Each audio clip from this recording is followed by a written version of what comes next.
World Football's governing body, FIFA, is to create an annual peace prize which will be awarded for the first time next month in Washington, D.C. Now, the organisation's president, Gianni Infantino, said the FIFA Peace Prize will recognise exceptional actions for peace. He refused to reveal who would receive the honour at the World Cup draw on December the 5th. But Infantino has a close relationship with the US President Donald Trump, who, of course, failed to win the Nobel Peace Prize last month.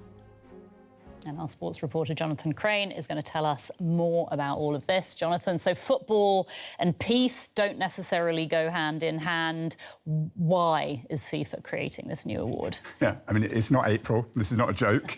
We're more used to, obviously, seeing FIFA hand out awards to the world's best footballers, not get involved in peace matters. But FIFA says this award is part of its Football Unites the World campaign, which is essentially saying, look, football can be used to bring people together, give hope. We obviously know we're living in a very divided world at the moment. And Infantino, bizarrely, for some people, was actually at the Peace Summit organised by Donald Trump last month in Sharm el-Sheikh in Egypt, among the world leaders. He said then that FIFA could play a role in the peace process by, for example, rebuilding football stadiums in Gaza. Although despite all this, FIFA does say, look, we cannot solve geopolitical problems.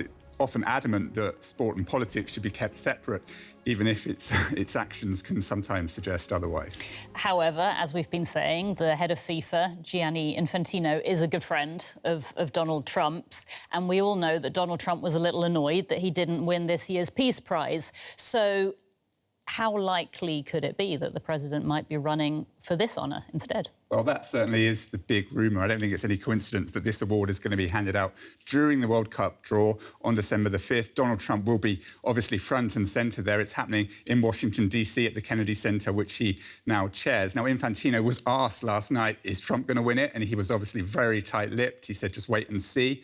But what do we know? We can piece together some things. Infantino thought Trump should have won the Nobel Peace Prize. He kind of campaigned for that before the award because of Trump's negotiated Gaza peace plan. Trump thought he should have won the Nobel Peace Prize and was upset he didn't. And as you've mentioned, they do have this incredibly close relationship. Infantino was at Trump's inauguration.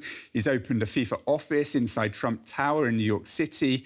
And he was essentially gifting Donald Trump the World Cup trophy. We can see it here. It's quite a funny scene because Trump says, can I keep it? And then he says, we're not giving it back. So that kind of shows you the relationship there. And, I mean, FIFA has been criticised, Infantino has been criticised, but he says this is absolutely crucial for the 2026 World Cup, although we don't see him spending anywhere near as much time with some of the leaders from Canada and Mexico who are also co-hosting that tournament. Right, so there's obviously there's no disputing that Infantino thinks that Trump should win this, but what are the fans saying about it, briefly, if you could? I think bemusement is probably the kindest way of putting it. A lot of them think, obviously, it's going to Trump. Some of the comments under FIFA's post on X, shameless, laughing stock. Although we have to say there was a bit of praise as well. Others kind of making light of it, using a Simpsons meme where Montgomery Burns, the owner of the nuclear power plant in The Simpsons, had an award named after him. And others kind of taking it even further, basically asking,